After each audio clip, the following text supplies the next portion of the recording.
Good morning, guys. How you guys doing today? Pretty good. Yeah. Thank you guys for coming here today. Now, what my speech is about today is about gun control in America. Now, as we all know, since the tragedy in Newtown, Connecticut, the subject of gun control has dominated TV stations and major newspapers throughout the nation. Now, President Obama has issued a call to action on the nation's problem with violence and our current policies and gun laws at the moment. Now, his new laws would limit military-style weapons such as an AR-15 or an AK-47, along with the high-capacity magazines, which would hold the bullets, such as provided there. The topic has divided the nation in two. You have anti-gun and pro-gun. Those in favor of reducing violence would be anti-gun. Pro-gun would be those who refuse to give up their rights to bear arms as stated in the Constitution. Now, as history will show, denying citizens of any right given to them through the Constitution is strictly unethical. Citizens need to stand up for their rights before more freedoms are taken away and infringed upon. Now, in an article written by Stephen P. Halbrooks, it is titled Nazi Firearm Laws and the Disarming of the Jews. The law on the disarmament of the people was passed on August 7, 1920, for the disarmament of the civil population. This law was allowed to define which weapons were considered military weapons and thus subject to seizure. The bolt-action Mauser rifle, models 1888 and 1898, had a 5-shot magazine, was also put in the same category as a live hand grenade. Now, although these laws are very similar to those in the past, the current laws today would ban any magazine holding more than 10 rounds, and military-style rifles such as an AR-15 and AK-47 would also be banned. Now, I'm a law-abiding citizen. I legally own a gun and currently await a concealed weapons license. I also own a Glock 23 handgun, which is chambered in 40 Smith & Wesson, which is also shipped with not one, but 3 13-round magazines. Now we have to ask ourselves, what other rights are going to be infringed if these laws pass? Would I be considered a criminal now that I hold not one, but 3 of these 13-round mags?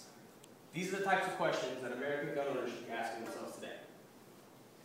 Now, the National Rifle Association Vice President Wayne LaPierre states in his response to the Sandy Hook shooting that the only thing that stops a bad guy with a gun is a good guy with a gun. I believe that if you start banning guns in America, this would only allow crime syndicates, drug traffickers, and terrorists to dominate the market and only have high-powered rifles. In a report from the Violence Policy Center, a former U.S. Border Patrol supervisor, David J. Stoddard, states, there are no gun shops in the United States of America where you can buy a selector switch with an AK-47. You cannot buy hand grenades, fully automatic weapons, C4 explosives, or rocket-propelled grenades. The Mexican cartel are using all of those. The cartels are getting those weapons from corrupt members of the Mexican government, which are given from the U.S., and also countries like Central America and South America. I believe that the U.S. government needs to focus all of its attention to crack down on these crime syndicates and illegal arms traders before reforming gun policies for U.S. citizens. Before continuing, many of you may be asking, what does the Constitution say about the Second Amendment? What is the right to bear arms? Now, the Second Amendment states, a well-regulated militia being necessary to secure a free state, the right of the people to keep and bear arms shall not be infringed. This right was designed to give people the right to possess weapons to protect their families and against any threat and tyranny. Now, we all know about Adolf Hitler. Adolf Hitler is responsible for the Holocaust and also made a very important claim.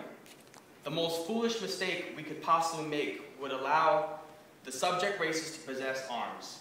History shows that all conquerors who have allowed their subjects to carry arms have prepared their own downfall by doing so. In conclusion, we must stand up for our rights as Americans because the U.S. Constitution protects our freedom.